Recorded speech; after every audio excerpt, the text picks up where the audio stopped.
আসসালামু আলাইকুম। দেশি কমার্স সাপোর্টে আপনাকে স্বাগতম।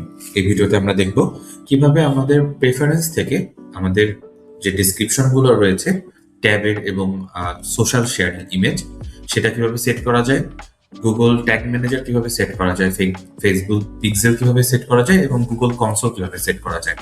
আমরা টোটাল 4টা সেগমেন্টে এই ভিডিওটি করব।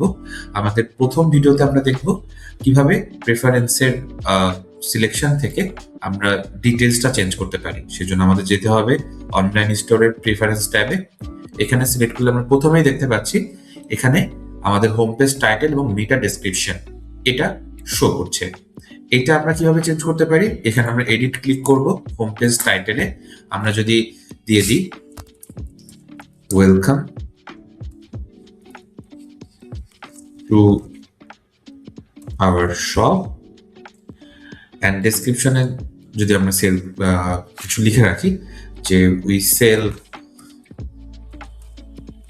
গুড প্রোডাক্টস, এটা আমরা এখন সেভ করলাম। এই জিনিসটা কিভাবে কাজ করে? যখন আমরা আমাদের ওয়েবসাইটের লিঙ্ক কোনো জায়গায় যদি আমরা পেস্ট করি তাহলে এই ডেসক্রিপশনটা শো করবে। আমরা যদি এভাবে দেখাতে পারি, যদি আমরা এখানে দেখাই,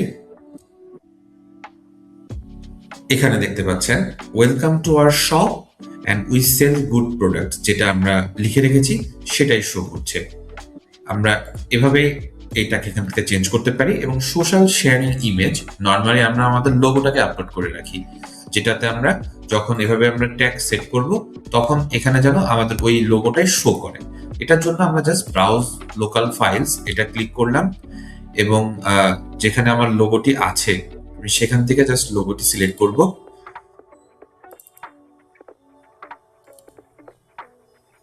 এই যে আমাদের লোগো, এটা আমরা আপলোড করে দিলাম এবং এটা যদি আমরা সেভ দেই তাহলে এই ইমেজটি আমাদের পরবর্তীতে শো করবে। ধন্যবাদ।